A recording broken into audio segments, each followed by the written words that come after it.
I buried my wife on a Sunday. By Tuesday, my daughter wanted the house. She already had a realtor's number. The flowers on the kitchen table hadn't even wilted yet. 41 years in this house. She couldn't wait 41 hours. I called her. No answer. Just a text. Let's do this over email. Less emotional. Less emotional. Her mother's grocery list was still on the fridge. Milk, eggs, the good bread from Kroger. Like she was coming back. Next morning, a knock at the back door. Ruth, 83, lived next door for 22 years. She and Margaret used to sit on the porch together summer evenings. I never once asked what they talked about. She was holding a small green notebook, worn soft. She held it out with both hands. Your wife gave me this last spring, made me promise. She said you weren't ready while she was alive. 9 years. Margaret had been writing in it for 9 years, and my daughter's name was on almost every page. Ruth went home, closed her door. I placed the notebook on the kitchen table, right beside Margaret's grocery list, right beside her reading glasses. 9 years of her handwriting, and I still couldn't bring myself to open the first page. I didn't open it that night. I sat at the kitchen table until the light changed. Orange, then gray, then nothing. The notebook sat between Margaret's grocery list and her reading glasses like it had always been there. I made coffee, drank half, poured the rest out, made another cup, didn't touch it. At some point, I picked up her grocery list and held it under the light. Her handwriting. The way she made her Ks, tall, with a long leg, like they were trying to walk off the page. Karen used to write her Ks the same way. I don't remember when she stopped. I went to bed at 11, lay in the dark on my side. Her side was still made, pillow still dented. I got up at 2, sat back down at the table, and I opened it. First page, April 14th, 9 years ago. Neat handwriting. Careful, like she knew someone would read it someday.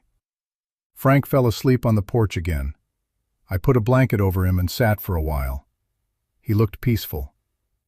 I don't think he knows how rare that is, watching someone you love look peaceful. I never told him I do that. Some things are better kept quiet. I closed the notebook, then opened it again. Frank sang in the shower this morning, that old Johnny Cash song. He doesn't know I stand in the hallway and listen. Planted tomatoes along the back fence. Frank says they won't make it. They'll make it. They always do. He just likes saying that so he can act surprised in August. I smiled. First time since the funeral. This was Margaret. Not a secret, not a mystery. Just her. The version of her that lived in the spaces I wasn't looking. The things she thought and never said, because that's who she was. She kept the quiet things close. I turned pages slowly. Some entries were one sentence. Some were half a page. She wrote about the weather, about Ruth, about a cardinal that kept returning to the same branch every morning, about me. More than anything, she wrote about me. Frank forgot our anniversary again. He'll remember Thursday and feel terrible and bring gas station flowers. I'll act surprised. This is the version of love nobody tells you about, the one where you protect each other from small failures. I had to stop after that one. Then I kept going, page after page, season after season. Margaret watching our life from a place I never knew existed. Then, about 30 pages in, I slowed down. The entry was short, dated 6 years ago, November. Karen visited today. She brought that new boyfriend. Frank liked him. They watched the game together. I set the table and watched Karen when she didn't know I was looking.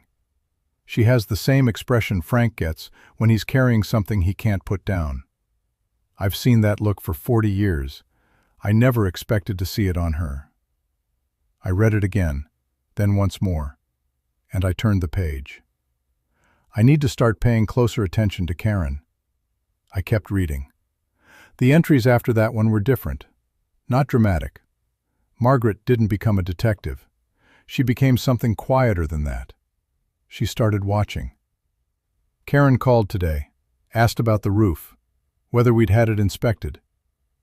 Frank thought it was sweet, daughter worrying about her parents' house. Maybe it is, but she's never asked about the roof before. She's never asked about the house at all. A few pages later, Karen visited for Easter, brought flowers, helped me cook. She was wonderful with Frank, laughing, telling stories, refilling his glass before he asked. But twice I caught her standing in the hallway alone, just standing there, looking at the walls like she was measuring something. I stopped on that one, tried to remember that Easter. I couldn't. It was just another Sunday. Turkey. Karen's flowers on the table. Nothing unusual. But Margaret saw something I didn't. The next few entries pulled back. She wrote about the garden, about a stray cat that kept sleeping under the porch, about how the light hits the kitchen floor in late afternoon and makes everything look like a painting. Frank brought me coffee this morning without me asking. Didn't say a word. Just set it down and kissed the top of my head. 40 years, and he still doesn't know that's my favorite part of the day. Then Karen again. She called on a Wednesday, middle of the afternoon. That's not like her. She usually calls Sunday evenings. I asked if everything was okay. She said yes. Then she asked if Frank and I had ever thought about downsizing. I said no. She laughed and said she was just curious. The conversation moved on, but I keep thinking about the way she said, just curious. People say just curious when they've been thinking about something for a long time. I set the notebook down, went to the window, looked out at the backyard. The fence Margaret painted white 3 summers ago. The spot where her tomatoes used to grow. Ruth's kitchen light was still on next door. I thought about calling Karen. Right then, 2 in the morning, picking up the phone and asking her straight, what is this about? Why the questions? Why the house? I didn't call. I went back to the notebook. More pages, more seasons. Margaret writing about ordinary life with one eye open in a way I never noticed. She never accused Karen of anything, never wrote a single angry word about her.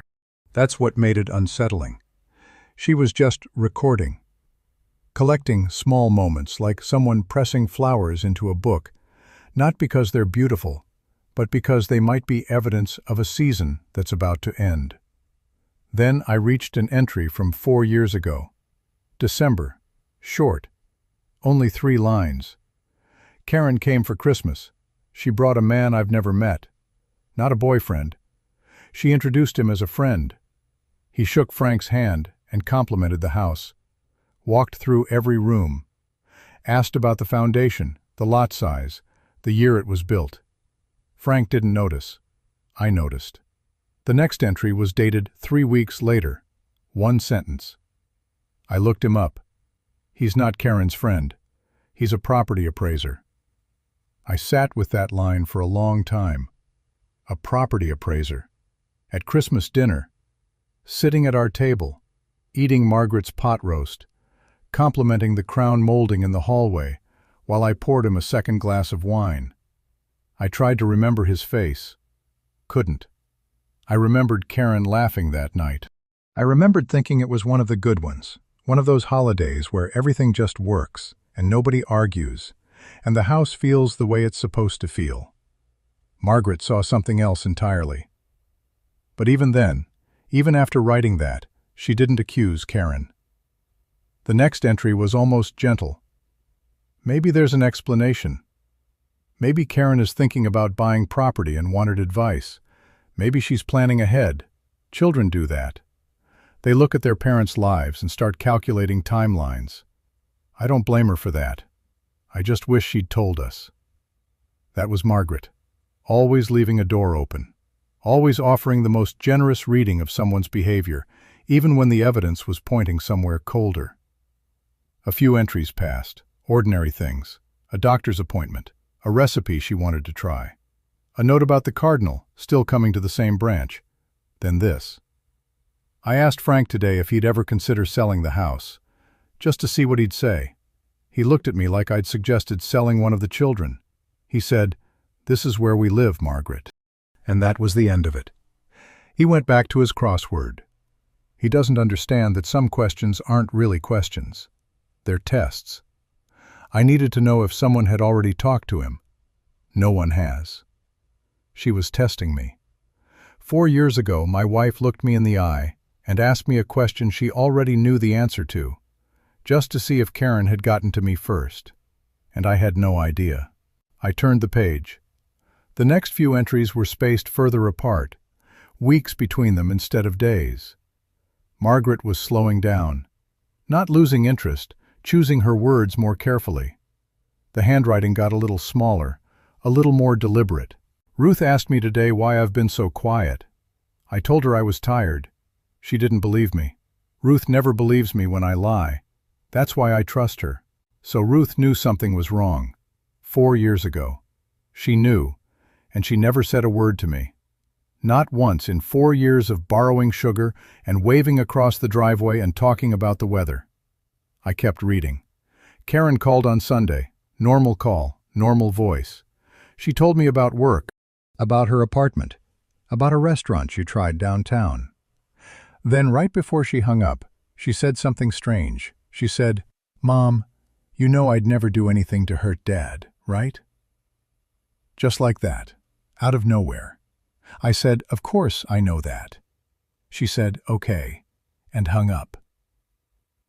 Margaret's next line was written underneath, in smaller letters, like she added it later. People don't say that unless they're already doing it. I closed the notebook. Not gently, not carefully. I pressed it shut with both hands, like I was trying to keep something from getting out. The kitchen was too quiet. The clock above the stove ticked like it was counting something. Margaret's reading glasses sat on the table, arms folded, waiting for a face that wasn't coming back. I needed air. The backyard was cold, early morning cold, the kind that sits on your skin before the sun gets high enough to matter. The grass was wet. I was wearing socks. I didn't care. Margaret's garden was still there. The raised beds she built herself because she said I'd make them crooked. She was right. I would have. The tomato cages were still standing from last summer, empty now, rusted at the joints. She always said she'd replace them. Never did. Just kept tying them together with kitchen twine and saying they had another year in them. I stood there looking at her garden and thought, she was writing about me. For 9 years, she was sitting in that kitchen, writing about me, and I never once walked in and asked what she was doing. What kind of husband doesn't notice 9 years? "You look like you haven't slept." Ruth, standing on her side of the fence, housecoat, garden gloves, a pair of shears in one hand. She wasn't looking at me directly. She was looking at the garden, giving me the option of walking away. I didn't walk away. "I started reading it," I said. She nodded, slow, like she'd been waiting for that sentence for a long time. "How far did you get?" "Far enough."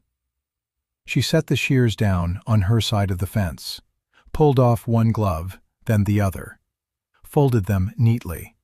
Ruth does everything neatly. Margaret used to say, "Ruth irons her grocery bags." "She almost didn't give it to me," Ruth said. "The notebook. She brought it over 3 times, took it back twice. The 3rd time she left it on my kitchen counter and walked out before I could say anything." "When was that?" "Last spring, March, maybe April." "Why you?" Ruth looked at me then, really looked at me. "Because I'm the only person your wife trusted who isn't in that notebook." She picked up her shears, put her gloves back on, turned toward her roses. Then she stopped. "Frank, when you finish reading, and you need to finish, don't skip the back pages, the ones after the writing stops. Margaret didn't just leave you her words. She cut a dead branch, dropped it in the grass. She left you proof." I went back inside, sat down, opened the notebook, but I didn't turn the page right away. I looked at Margaret's handwriting and realized something had shifted. I wasn't reading her memories anymore. I was reading the inside of her mind during the years I thought everything was fine. The years I thought we were just getting older together, quiet, content. She was never content. She was watching.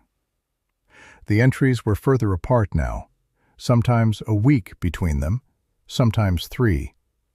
The handwriting was smaller, more careful, like every word cost her something. I keep telling myself I'm wrong. That's the thing about suspicion. It makes you feel guilty before you've even found anything.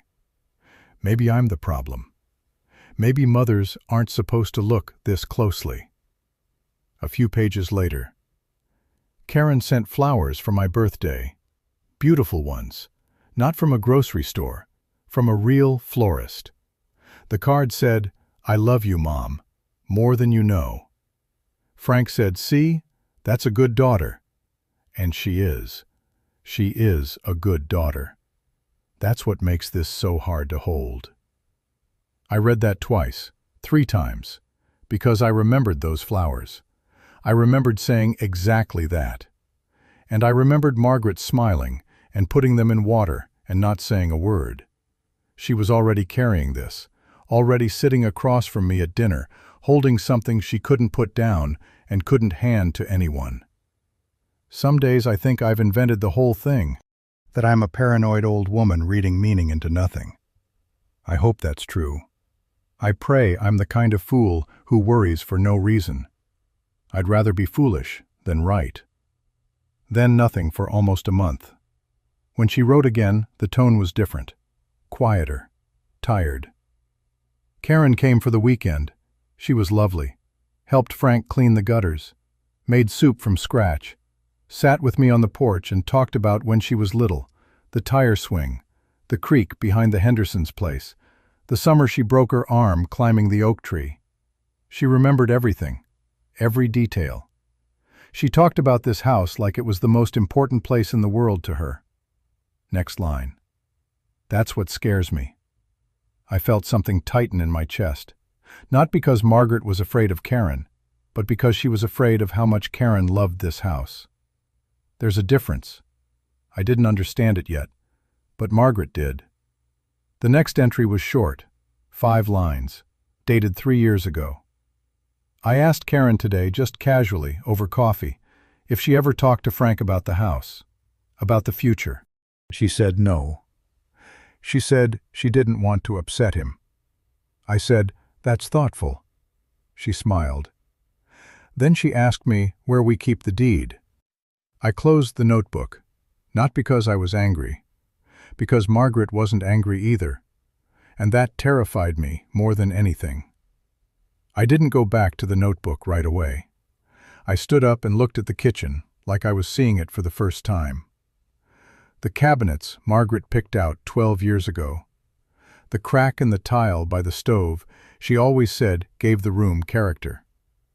The window above the sink where she used to stand and watch the birds while the water ran too long. I'd lived in this house for 41 years, but Margaret had been living in a different version of it. One where every room had a second meaning. Every conversation had a shadow behind it. I wanted to prove her wrong. Not because I doubted her, because I needed her to be wrong. I needed Karen to just be a daughter who loved her parents and sometimes asked clumsy questions about real estate. I needed Margaret to be a woman who spent too many quiet afternoons alone and let her imagination fill the silence. I started in the living room. the bookshelf by the window. Photo albums Margaret kept in order by year. She labeled every spine with a strip of masking tape and a black marker. I pulled out Christmas 4 years ago, the year Margaret wrote about the man Karen brought, the one who wasn't her boyfriend, the property appraiser. I found the photos.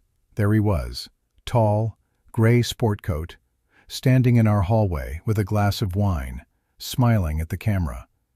I'd taken that picture myself. Behind him, barely visible, the hallway closet door was open. I never leave that door open. Neither does Margaret. I looked closer. His other hand, the one not holding the wine, was at his side, but his fingers were touching the doorframe, lightly, casually, the way someone touches wood when they're checking the condition.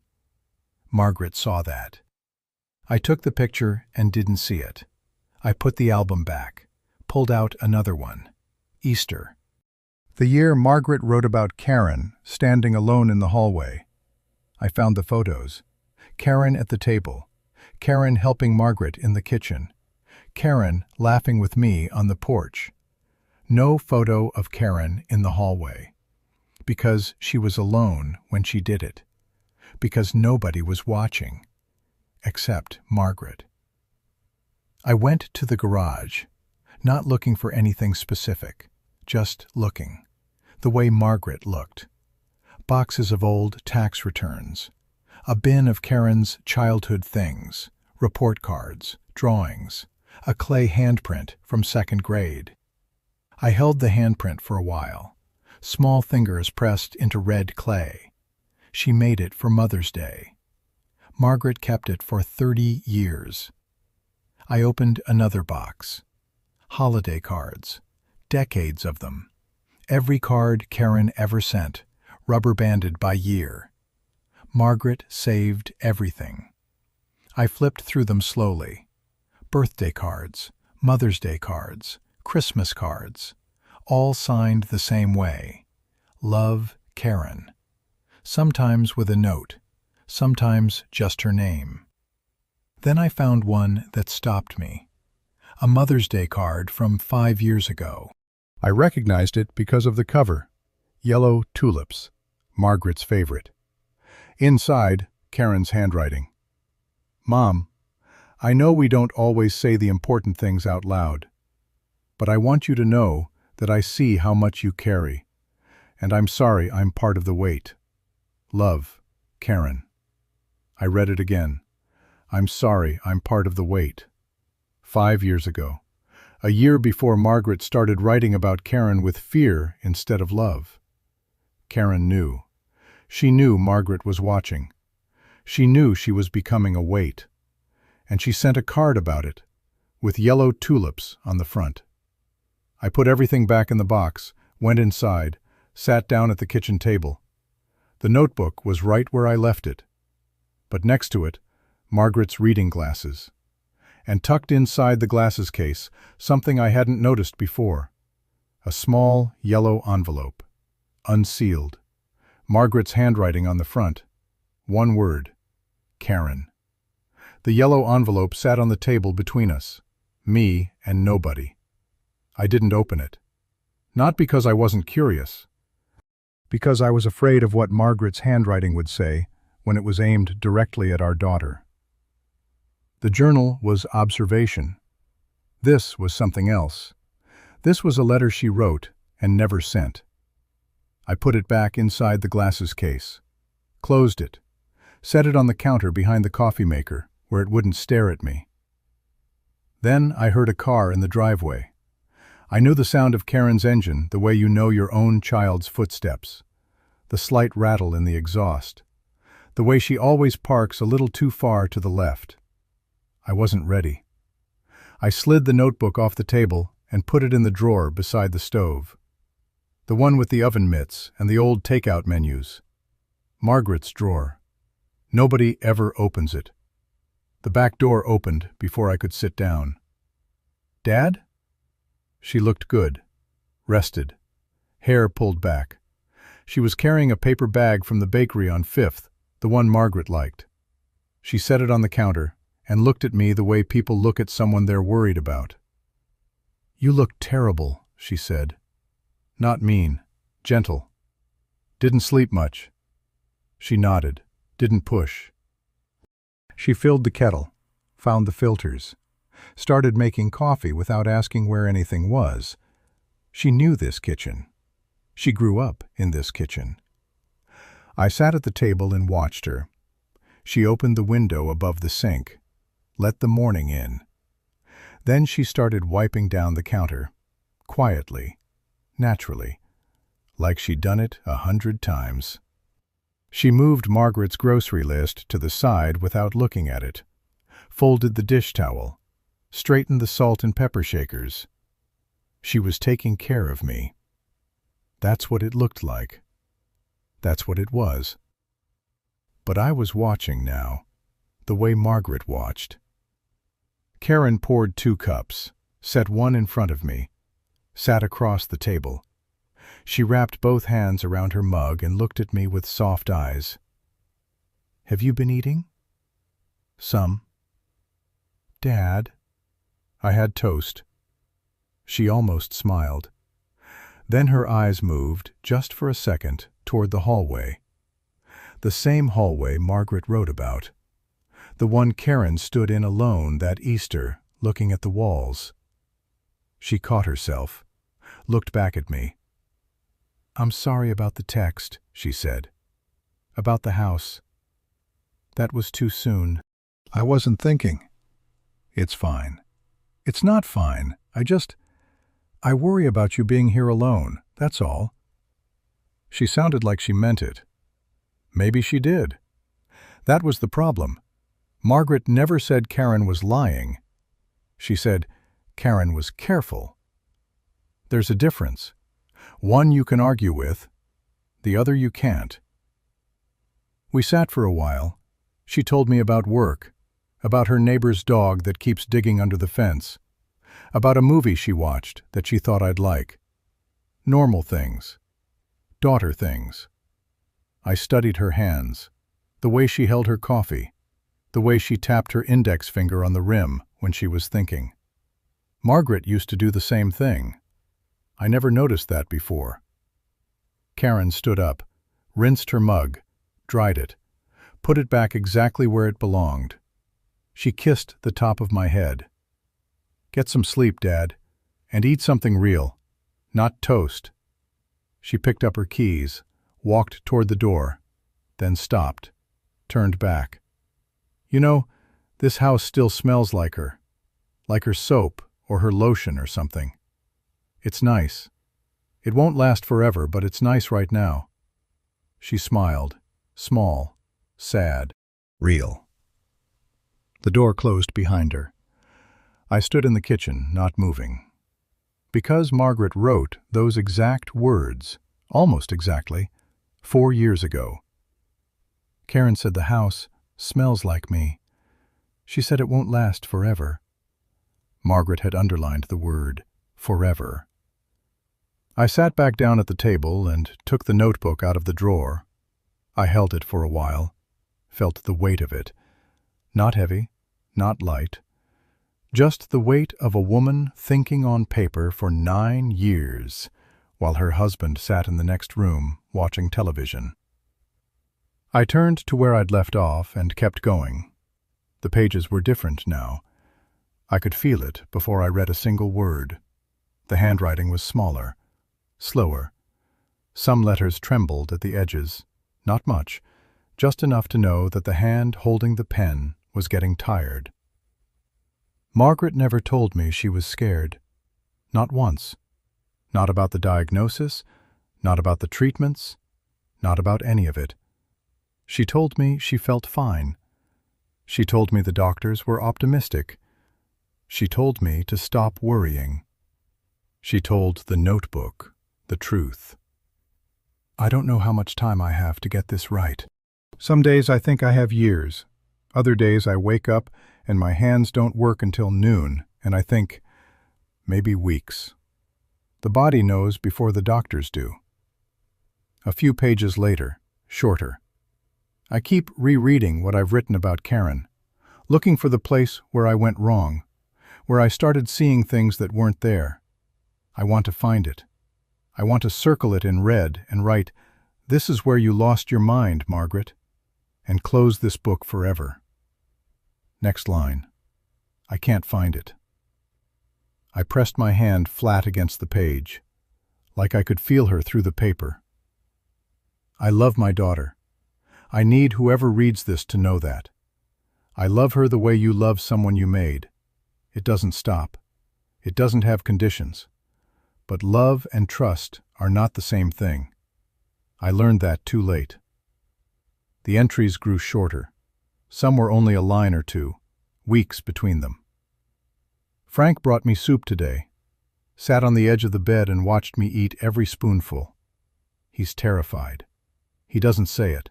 He doesn't have to. I know his face better than I know my own.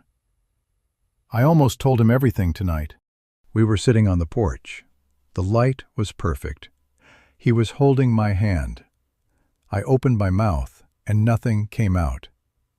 How do you tell someone the thing that will change how they see their own child? You don't. You write it down. You give it to Ruth, and you pray. So that was why. Not because Ruth was involved. Not because Ruth knew the secret. Because Ruth was the only person Margaret trusted to do nothing until the right time. To hold something without opening it, without asking, without deciding on Margaret's behalf. Ruth kept her promise. She waited until Margaret was gone. Then she knocked on the back door. The last few entries were barely entries at all. Fragments, thoughts that didn't finish. The garden needs water. Frank's birthday is in 11 days. I already bought the card. I hope he forgives me for knowing and not telling him sooner. Then the final entry, dated 5 weeks before she died. The handwriting was steady, deliberate, like she'd saved her strength for this one. Frank, if you're reading this, then Ruth kept her word and I kept mine. I'm sorry I couldn't say this out loud. I tried. More times than you'll ever know. This notebook is not the answer. It's the map. There is one thing left. I put it where you'll only find it if you're paying attention the way I taught you. Look where I looked every morning. Not at what I loved, at what I was protecting you from. I read it again and again. Then I closed the notebook for the last time. The journal wasn't the secret. It never was. Margaret left something else, and she hid it in plain sight. I stood at the kitchen sink and looked out the window, where Margaret looked every morning. Not at the garden, not at the birds, at the window itself, the wooden frame she'd lean against while her coffee cooled, the sill where she kept a small clay pot with dried lavender that hadn't been alive in years. I picked up the pot, turned it over. Taped to the bottom was a single folded piece of paper. Margaret's handwriting. Small, neat. One paragraph. Frank, Karen is afraid of losing you the way she lost me. Slowly, without being able to stop it. She doesn't know how to say it. So she tries to fix things instead.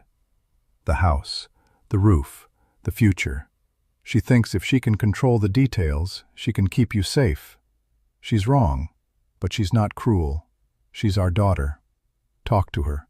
Really talk. Not about the house, about what the house means.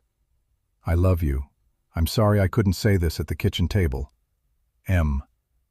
I sat down with that piece of paper and cried for the first time since the funeral.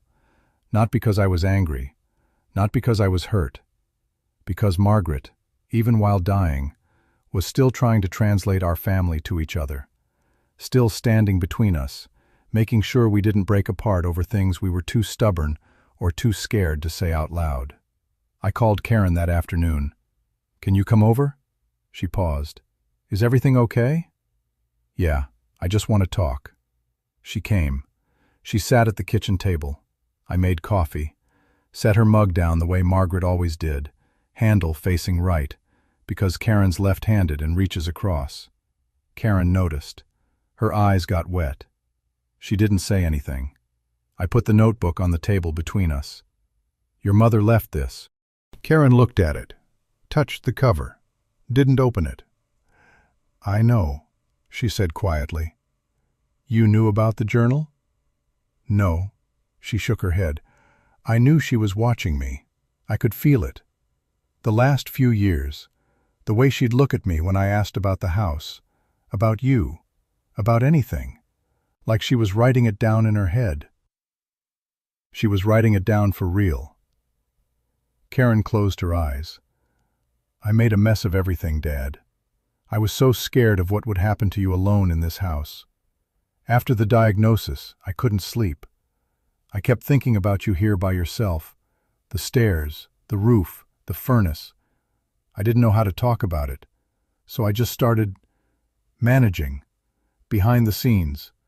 Like if I had a plan, I could stop the worst thing from happening. The appraiser at Christmas. She flinched. He was a friend from work. I asked him to look at the house, not to sell it, to tell me what needed fixing, what would be dangerous for someone living alone. I should have told you. I should have told Mom. Why didn't you? Because every time I brought up the future, you both looked at me like I was trying to take something away from you. And maybe I was. I don't know anymore. We sat there for a long time. The coffee got cold. Neither of us moved. She didn't write about you to catch you doing something wrong, I said. She wrote about you because she couldn't stop being your mother, even when she was scared, even when she didn't understand what you were doing. Karen opened the notebook, read the first page, the one about me sleeping on the porch, the blanket. She smiled through tears. That sounds like her. Yeah. Dad, what do you want to do? About the house? I looked around the kitchen. The light through the window was warm, late afternoon, the kind of light Margaret wrote about, the kind that makes everything look like a painting. I want to stay, I said. For now. Okay. But I want you to come by more, not to check the roof, not to fix anything, just to sit here. She nodded, wiped her face with the back of her hand. We sat together until the light changed. I washed the mugs. She dried them, put them back where they belonged. At the door, she turned around. What are you thinking? I looked at the kitchen, Margaret's glasses on the counter, the lavender pot by the window, the notebook on the table, open to a page where my wife wrote about watching me sleep. I'm thinking she's still teaching me how to pay attention.